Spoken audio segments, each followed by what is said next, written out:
There's nothing particularly esoteric or lofty or inaccessible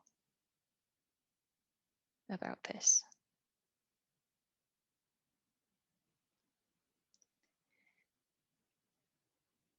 And even though many of us find this kind of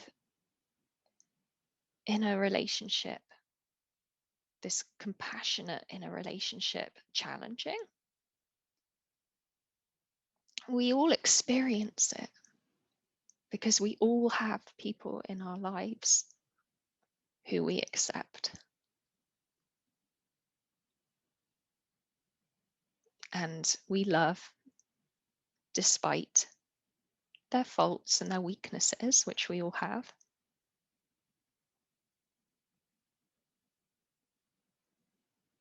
And so then the invitation is to really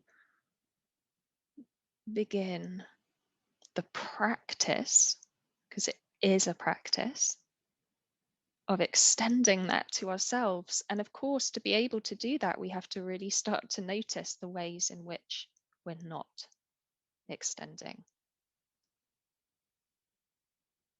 that compassion and that acceptance to ourselves.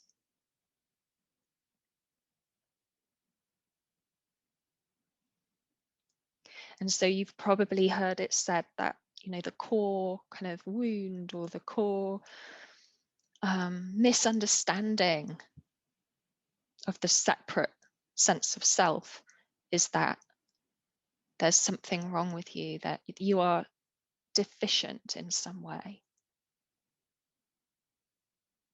that you are lacking in some way.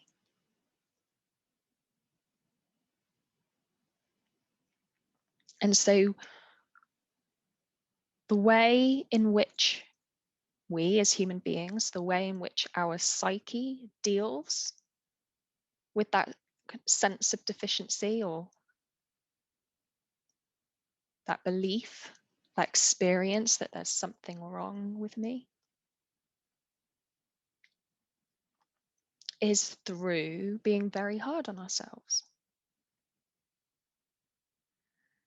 is through holding ourselves to a standard that we can't, that no one would ever be able to uphold consistently. We manage that sense of deficiency through self-criticism, through self-judgment, and even through self-hatred. And or simply just being hard on yourself, putting pressure on yourself. Having expectations.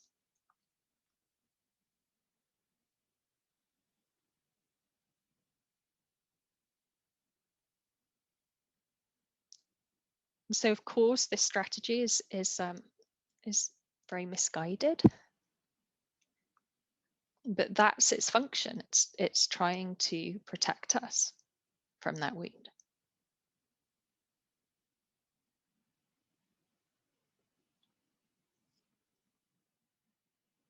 If I could sum up my kind of spiritual path at this point, like where I find myself resting,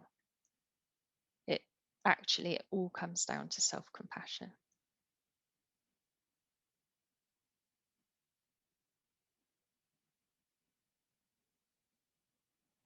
The depth, the presence, the love, the peace, that all kind of takes care of itself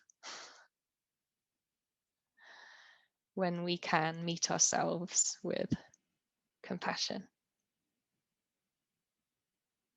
Not to forget that or negate the role of spiritual practice. That's very much part of my life. But from one moment to the next, it really all comes down to what I was inviting in the meditation. Like, how are you meeting your experience? How are you meeting yourself? Otherwise, the spiritual path or the healing journey can just become another way in which we hold ourselves to a really high standard, put pressure on ourselves, and beat ourselves up.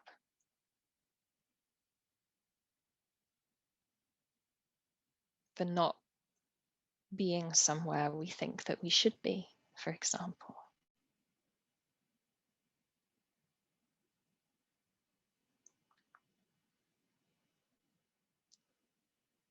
The self-compassion is that holy meeting.